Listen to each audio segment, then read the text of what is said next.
As sad as it is, the organ transplant list is getting bigger with every passing day. To be exact, every 8 minutes, a new person is added to the list, and 17 people pass each day waiting to receive an organ transplant. These crippling numbers just don't seem to be getting better, and a solution is needed. But little did you know, the solution is actually right at the cutting edge. It is a bioprinted artificial organ. Artificial organ implantation has actually been practiced a lot longer than you may think. Back in 1999, a scientist named Dr. Anthony Atala held a trial where he selected patients ranging from the ages of 4 to 19, which which had bladder malfunction due to a birth defect.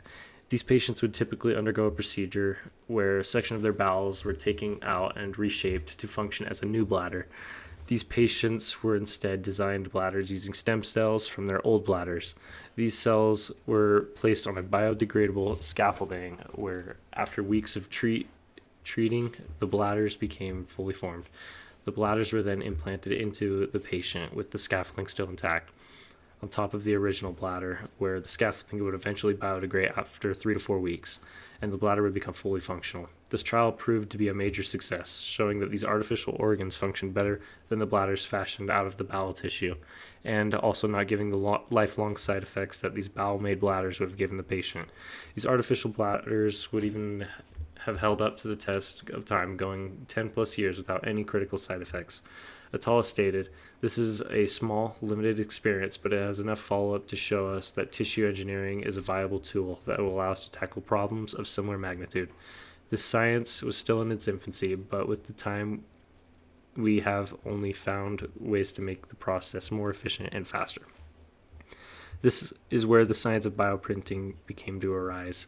In 1986, Charles W. Hull created the first 3D printer, where materials were placed one layer on top of the other to create a 3D object. It was realized that if we were able to include stem cells or other cells in these materials, that we would be able to create, in theory, our very own organ. So the creation of BioInk was soon to be created. It involved a low viscosity material that can be described as a gel that was infused with the patient's stem cells. This material is then placed in a specific 3D printer where it uses a similar process to a typical 3D printer to create an organ. One of the upsides is to using these organs printed using the BioInk is that the inclusion of stem cells of the patient decrease the chance of rejection to an absolute zero. The process takes typically a couple of weeks depending on the size of the organ or the complexity that it comes from. For an organ with no chance of rejection in a couple of weeks, as opposed to waiting months or years for an organ with the chance of your body rejecting that organ, the decision becomes a very simple one to make, especially considering how far we have come. This science has come a long way from where it began. It does still have its challenges. In an interview with Nathan Barros, he states, the complexity of biological structures is still challenging of 3D bioprinting. Bioprinting tissues and organs with multiple cell types and intricate vascular networks requires high control of the material of cell localization. He also goes on to say how to use different nozzles and to deposit all of the material is very challenging because specific nozzles can create specific different resolutions, which can be complicated when including multiple materials and cells in the right location. To date, we are able to create all kinds of organs. The biggest example is the skin. People will sometimes sustain an injury to the skin, such as a burn or a deep cut. These injuries can become too extensive to just let heal on their own. So we can 3D print a patient's skin to be able to replace the damaged section. It begins by obtaining a skin sample from the patient, but the sample can be donated from another donor if that donor meets a certain specific criteria. There is a process of selection where scientists select the specific stem cells and the other biomaterials that are going to be included into the BioInk.